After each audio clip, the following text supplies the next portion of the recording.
বাবা রে বাবা, কি গরম! সূর্যি মামা, তুমি তোমার তেজ যদি একটু কমাও তাহলে বড় ভালো হয়। বৃষ্টিরও তো দেখা নেই।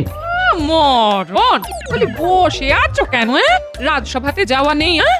গিন্নি, আছে, যাওয়া আছে, তবে আজ সবাই একটু দেরি করে যাবে।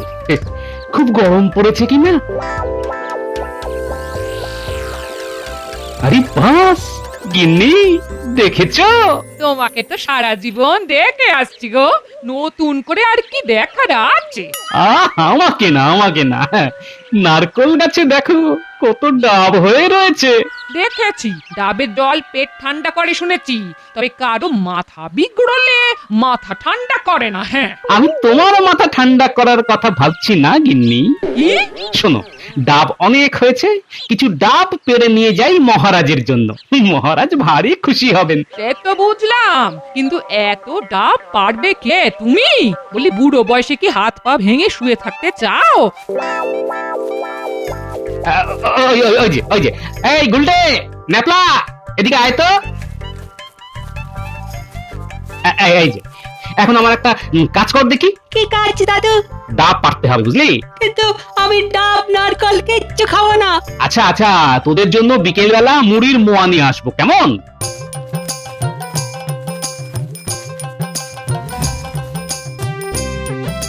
এটা নিয়ে এলাম গো।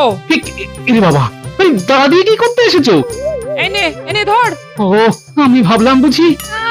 বলো যা, যত সব আজগুবি চিন্তা মাথায়, সাধে কি বলি মাথা বিগড়েছে? বাবা বাবা, দেখেছো গিন্নি কিরকম হনুমানের মতন উঠে গেল?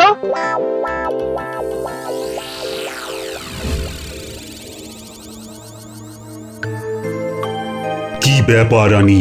দাসী মুখে খবর পেলাম তোমার নাকি শরীর খারাপ হয়েছে। পেটে খুব যন্ত্রণা শুরু হয়েছে মহারাজ। সে কি? এমন তো হবার কথা নয়। না না না না, রাজবৈদ্যকে এক্ষুনি খবর করতে হচ্ছে। আই, কে আছো? এক্ষুনি রাজবৈদ্যকে খবর দাও, বলো এক্ষুনি রানীমার অন্দরমহলে চলে আসতে। রানীমার শরীর ভালো নেই। আজ্ঞে মহারাজ।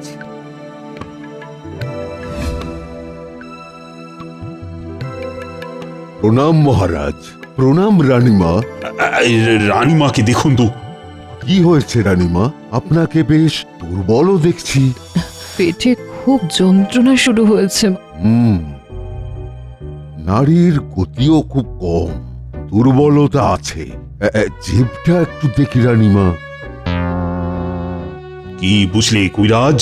শরীরের দুর্বলতা আছে, তার জন্য আমি ওই পাঁচন বানিয়ে পাঠিয়ে দিচ্ছি। দিনে 5 বার, সেই পাঁচন 3 দিন খেতে হবে। ওরে বাবা! একই সাথে রানীমার পেট গরমও হয়েছে। মনে হচ্ছে অতিরিক্ত গরম পড়েছে এবার, সেখান থেকেই হয়েছে। তাহলে পেট ঠান্ডা করার উপায়? ডাবের জল, ওটি খেলেই পেট ঠান্ডা হয়ে যাবে, রানীমাও সুস্থ হয়ে যাবেন। চিন্তা করার কিচ্ছু নেই। আমার বাগানেই তো অনেক ডাব গাছ আছে, কিন্তু জল খুব খারাপ। এর কারণ মালিও কিছু বলতে পারেনি। বিজ্ঞানীকে বলেছি ভালো করে যদি ডাব গাছের সার আবিষ্কার করতে পারি। তাহলে বাজার থেকেই আনাতে হবে। আর একজনের কথা আমি বলতে পারি। কে? গোপাল। ওর বাড়ির ডাবের জল গত বছর আমি খেয়েছিলাম, খুব মিষ্টি আর খুব ভালো। তাই নাকি? গোপাল সব সময় আমাদের মুশকিল আসান। আপনি গোপালকে বলুন ডাব নিয়ে আসতে। আমি ডাবের জল চেয়েছি শুনলে গোপাল ডাব নিয়ে নিশ্চয়ই আসবে। নিশ্চয়ই নিশ্চয়ই। কবিরাজ, তুমি পাঁচন বানিয়ে রানীকে শিগগিরই দাও। আমি রাজসভায় গোপালকে পেয়ে যাব, এক্ষুনি বলে দিচ্ছি। আশা করি ওর বাড়ির কাছে ভালো ডাব হয়েছে। এসব কি গোপাল? প্রণাম মহারাজ, আমার দেরি হবার জন্য মার্জনা চাইছি। আসলে এই থলে এত ভারী হয়েছে যে এটাকে বয়ে নিয়ে আসার লোক জোগাড় করতে সময় লেগে গেল মহারাজ। এত ভারী তা এতে কি আছে বলো তো গোপাল? মহারাজ, আমি সবার জন্য আমার বাড়ির গাছের ডাব নিয়ে এসেছি। খুব ভালো ডাব হয়েছে দেখলাম, তাই ভাবলাম নিয়ে আসি। রাজসভা শেষ হলে রানীমাকেও দিয়ে আসবো মহারাজ। গোপাল, গোপাল, তুমি আমার যে কি উপকার করলে আমি বোঝাতে পারবো না তোমাকে। কি হয়েছে মহারাজ? শোনো শোনো গোপাল, রানীর খুব শরীর খারাপ, তা বৈদ্য রানীকে ডাবের জল খেতে বলেছে। এও বলেছে তোমার বাড়ির ডাবের জল খুব মিষ্টি, রানীর নিশ্চয়ই পছন্দ হবে। রানীর এখন খুব প্রয়োজন ডাবের জল খাওয়া। সে কি মহারাজ, তাহলে তো আর বিলম্বের কোনো প্রশ্নই ওঠে না মহারাজ। চলুন চলুন, এক্ষুনি রানীমার কক্ষে চলুন। হ্যাঁ হ্যাঁ হ্যাঁ, সেটাই দরকার। তা তোমার গাছে আরো ডাব আছে তো? বিলক্ষণ মহারাজ, অনেক ডাব হয়েছে। বেশ বেশ বেশ, শোনো, আজকের মতো রাজসভা এখানেই শেষ। আবার গোপাল মুশকিল আসান, না, শুধু ডাবের জল খাইয়ে মহারাজ আর রানীমার আরো প্রিয় হয়ে ওঠা আমি কিছুতেই হতে দেব না গোপাল।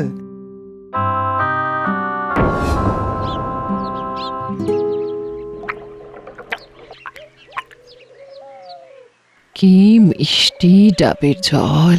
তুমি আমার বড় উপকার করলে গোপাল। আমার শরীর এখন অনেকটাই সুস্থ লাগছে। বলো গোপাল, তুমি কি চাও? কি বলছেন রানীমা, বাড়ির গাছের ডাবের জল মিষ্টি, এটা হলো আমার সৌভাগ্য রানীমা। সেই ডাবের জল রানীমা খেয়ে সুস্থ হবেন, এটা হলো আমার পরম সৌভাগ্য। রানীমা খুশি হয়েছেন, এটি হলো আমার অতি পরম সৌভাগ্য। তবে গোপাল, তোমাকে কিন্তু রোজ 2টি করে ডাব নিয়ে আসতে হবে রানীমার জন্য। কি পারবে তো? বলেন কি মহারাজ, এই সামান্য কাজটুকু করতে পারবো না? নিশ্চয়ই আমি ডাব নিয়ে আসবো মহারাজ।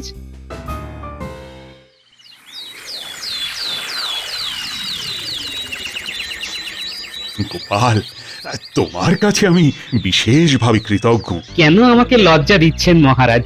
আমি এমন কি আর করেছি? সত্যি গোপালের কত বিনয়! মহারাজ, কথা মতো আমি 2খানি ডাব রানীমার কাছে পৌঁছে দিয়ে রাজসভায় এসেছি। রানীমা বেশ ভালো আছেন।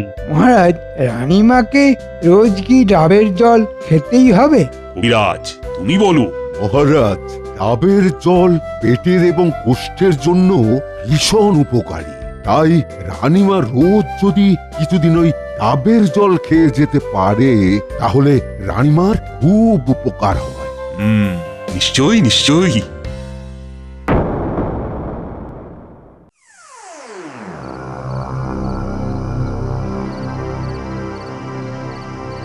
আপনি বলুন মন্ত্রীমশাই, কি করতে হবে? এক লাহমাই করে ফেলবো, শুধু আপনি আমাদের দিকটা একটু দেখবেন। ওদের চিন্তা করতে হবে না, শুধু আমার কাজটা করে দিলেই হলো। বলুন তো, ওই গাছটা কেটে উড়িয়ে দিচ্ছি। চুপ কর গাধা। গাছ কেটে ফেললে সবাই সন্দেহ করবে, এমনকি জেনেও যেতে পারে যে কারা গাছ কেটেছে, কেন কেটেছে। তাহলে এটা খুব মজার কাজ, কিন্তু সোজা কাজ নয় মোটেই। মজার কাজ? দেখুন মন্ত্রী মশাই, কাজ হয়ে গেলে তারপর আপনি ওই আমাদেরকে নিয়ে মজা করবেন না তো? কি যে বলছিস না বলতে বল, এই কাজ করে তোরা মজা পাবি। শোন, ওই আম গাছটা দেখেছিস? হ্যাঁ, ওই গাছে উঠে ঘাপটি মেরে বসে থাকবি, আর দেখিস কেউ যেন দেখতে না পায়। তারপর কি করতে হবে? কোনো লোকজন এদিকে এই ডাব গাছের সামনে এলেই আম গাছ থেকে ওই ডাব গাছে গুলতে ছুঁড়ে ডাব ফেলতে হবে, তাহলে লোকজন ভূতের ভয় পেয়ে যাবে। এই কাজ এ তো আমরা কত করেছি। আমার হাতের নিশানায় একটা ডাবও বাদ যায় না। বাহ বাহ! হ্যাঁ, এটা খুব মজার কাজ।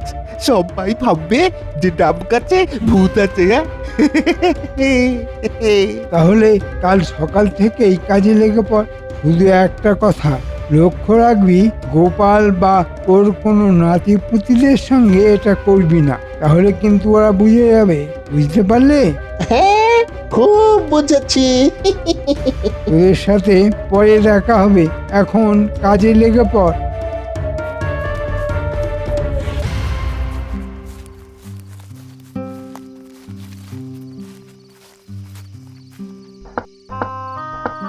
কে এলো এত রাতে? আহ পণ্ডিত, তাড়াতাড়ি দরজা খোলো।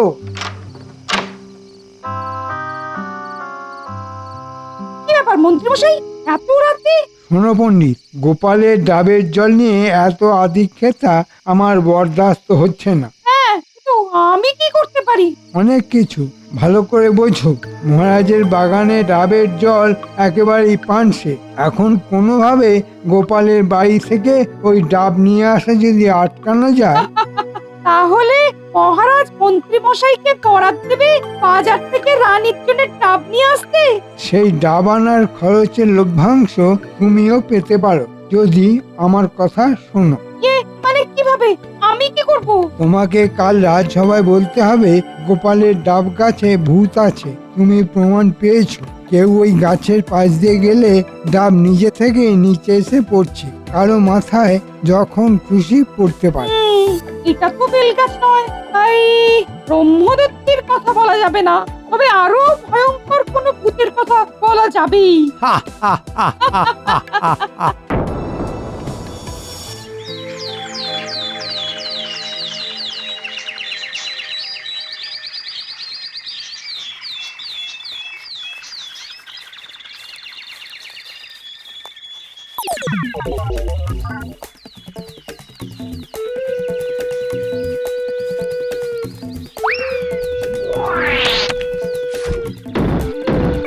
রে বাবা, খুব জোর বেঁচে গেছি, আর একটু হলেই তো মাথায় পড়তো।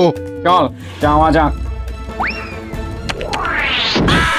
ওরে বাবারে, গেছি রে, ওরে বাবারে, ওরে বাবারে, ওরে বাবারে। এ আবার কিরকম ভৌতিক কাণ্ড রে, এভাবে ডাব পড়তে তো কোনোদিন দেখিনি। চল চল চল, শিগগির শিগগির এখান থেকে চল। কি ব্যাপার, তোমরা এই সকাল সকাল দৌড়ে দৌড়ে কোথায় যাচ্ছ? পণ্ডিত মশাই, আপনাকে আপনাকে পেয়ে ভালো হয়েছে। আচ্ছা আচ্ছা, ওই গোপালের বাড়ির সামনে যে ডাব গাছ দেখা যাচ্ছে, হ্যাঁ দেখতে পাচ্ছি। ওই গাছে নিকাত ভূত আছে। সে কি, নারকল গাছে ভূত? বেল গাছেই তো থাকে শুনেছি। এ কি, তোমার মাথা দেখছি আলুর মতন ফুলে গেছে। ডাব ডাব আমার মাথায় পড়েছে। আচ্ছা, তোমরা চলো আমার সাথে, দেখা যাক। ঘটা তৈরি? হ্যাঁ, দেখিস এমন ভাবে কুলতি ছুটতে হবে যাতে ওই পণ্ডিতের পায়ের কাছে ডাব পড়ে। ওরে বাবা রে, ওরে বাবা রে, এই এই ডাব গাছে সত্যি ভূত আছে। পালা এখান থেকে, পালা। আমি যা বলার তার সবাই বলবো, তোমরা চিন্তা করো না, ওই গাছে সত্যিই ভূত আছে। কিন্তু এ কি করে সম্ভব মহারাজ? আমি আমার নাতিদের দিয়ে রোজ ডাব পাড়াচ্ছি, কই কোথাও তো কোনো সমস্যা নেই। গোপাল, এ কথা কেউ বলছে না যে তুমি ভূত পোষো, কিন্তু ওই গাছে ভূত আছে এটা প্রমাণিত। কি বলো পণ্ডিত? প্রথমেই বলি মহারাজ, আমি 100% নিশ্চিত ওই গাছে ভূত আছে, আমি নিজে দেখেছি। পণ্ডিত, তুমি নিজে দিনের বেলা ভূত দেখলে? গোপাল, ব্যাঘাত ঘটিও না। ভূত নয়, ভূত নয়, ভূতের খেলা দেখেছি। শুধু আমি একা নই, আরো দুজন আমার সাথে ছিল। তাদের মধ্যে একজন ভূতের ছোড়ার ডাবে জখম হয়েছে পর্যন্ত। ভূত আমাকেও আক্রমণ করেছিল। আচ্ছা পণ্ডিত, তুমি অত সকালে আমার বাড়ির সামনে নারকল গাছ দেখতে এসেছিলে বুঝি? না মানে কোনোদিন তো ওই সময় তোমাকে ওখানে দেখা যায় না, তাই বলছি আর কি। কি বলবো বলো তো গোপাল, আমি যে তোমার বাড়িতেই যাচ্ছিলাম, ভাবলাম যাই একটু গোপালের বাড়িতে গেলে গোপাল নিশ্চয়ই আমাকে একটু ডাবের জল খাওয়ার অনুরোধ করবে, কিন্তু তোমার গাছের ভূত যে হিল পাটকেলের মতন ডাব ছুঁড়ে মারবে তা কি করে বুঝবো বলো? বেশ, তা কারা ছিল তোমার সাথে? কি জানো গোপাল, আমার পেটটা পুঁতে নিয়ে আমি তো আর ভূতের ওঝা নই, তবে তুমি চাইলে তারা নিশ্চয়ই রাজসভায় এসে রাজাকে বলবে। মহারাজ, আমার মনে হচ্ছে সত্যি ওই গাছে ভূত আছে, আর সবার মঙ্গলের জন্য ওই গাছ কেটে ফেলাই উচিত। কিন্তু ডাবের জল বড় মিষ্টি, রানীর খুব উপকার হয়েছে। আপনি কিচ্ছু চিন্তা করবেন না মহারাজ, আমি খুব ভালো বাজারের সেরা মিষ্টি ডাব রানীমার জন্য নিয়ে আসবো। প্রথম কথা মহারাজ, আমি বিশ্বাস করি না ওই গাছে ভূত আছে। গোপাল, কথাটা বিশ্বাস বা অবিশ্বাস নয়, কিন্তু মহারাজ, তাহলে আজকেই কাঠুরে নিয়ে যাচ্ছি গাছ কাটার জন্য। না না না না, আজকেই দরকার নেই। আমি কালকে পর্যন্ত দেখতে চাই। আমিও জানতে চাই মহারাজ, সত্যি ওখানে ভূত আছে কিনা।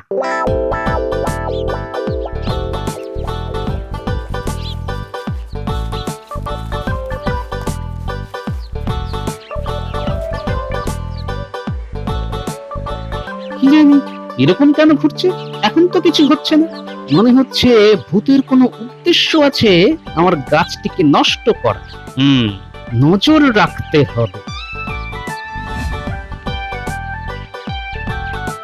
এসে গেছি সব। এই নে মুরগির মোয়া।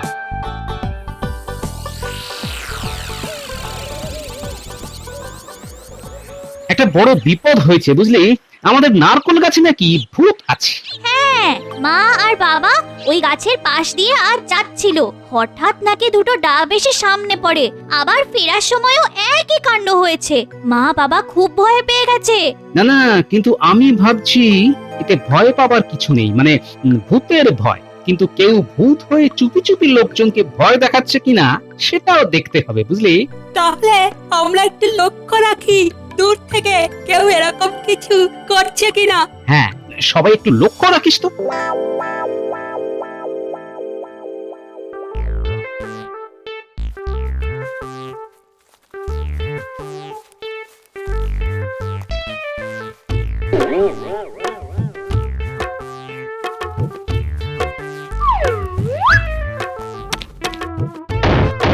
ওরে হাবুল, হাবুল, ভাগ ভাগ ভাগ! ওরে এই গাছে ভূত আছে রে, সত্যি ভূত আছে। ঠিক বলেছিস, আজকাল মহারাজের কাছে যেতে হবে। আরে বাবা, বাবা!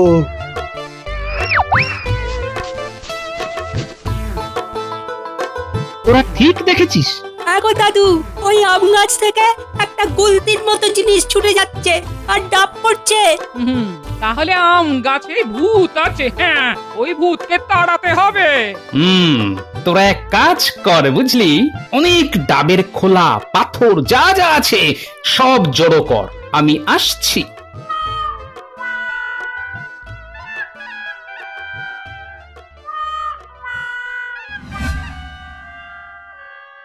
যা শুনছি আর যা বুঝছি, আজকেই আমাদের কাজ শেষ। আর মন্ত্রী মশাই আমাদেরকে অনেক মোহর বকশিস দেবে বলেছে। কাজ করছি বটে, কিন্তু মন্ত্রীর কথায় কোনো বিশ্বাস নেই বুঝলি, যতক্ষণ হাতে করে না দিচ্ছে। এই রে, এ কি? এই ডাব পাথর আমাদের দিকে উড়ে আসছে। ঘটা পরিবারে গেছি রে। বাঁচাও, বাপ রে বাপ! বাঁচাও, বাঁচাও, বাপ রে বাঁচাও!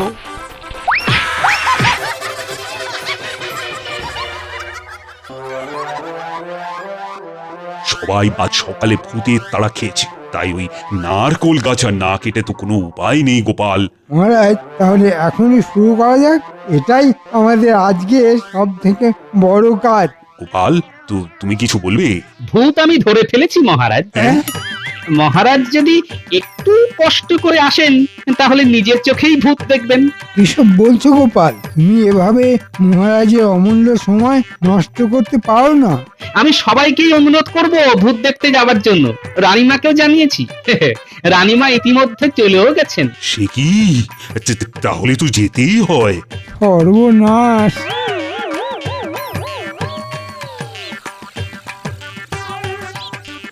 মহারাজ, এই হলো আপনার ভূত। ভূতেদের নাম বটা আর ঘটা। এই আম গাছে লুকিয়ে গুলতি ছুঁড়ে ডাব ফেলে লোকজনকে ভয় দেখানোই ওদের কাজ ছিল। ওদের কারসাজি আমার এই নাতি নাতনিরা ধরে ফেলেছে। কেন কেন তোরা এরকম করছিলিস? মহারাজ, এদেরকে জিজ্ঞাসা করুন কে ওদের এমন করতে বলেছিল। আমাদের মাফ করে দিন মহারাজ, আর কখনো এরকম করব না।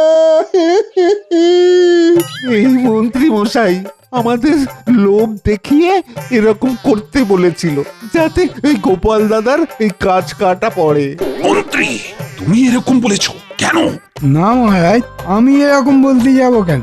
এই পণ্ডিত বলছিল ওই গাছে ভূত আছে। মন্ত্রীমশাই, আপনি আমাকে কেন জানাচ্ছেন এর মধ্যে? হ্যাঁ মহারাজ, আমি ভুল করেছি। এই মন্ত্রী আমাকে বলেছিল। আমিও লোভের মোহে পড়েছিলাম।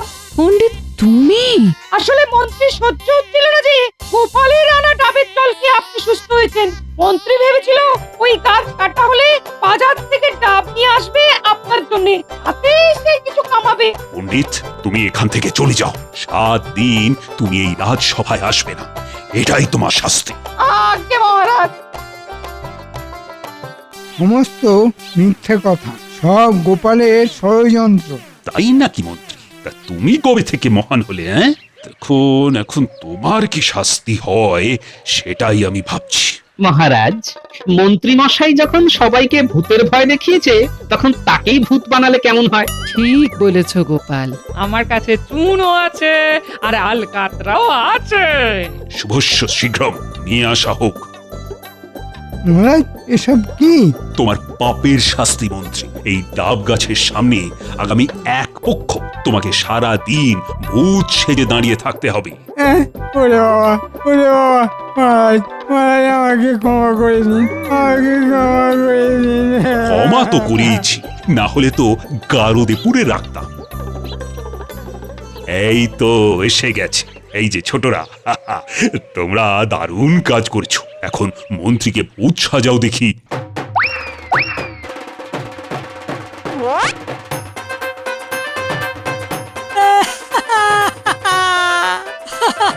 লাগা লাগা লাগা, পুরো ভূত লাগছে।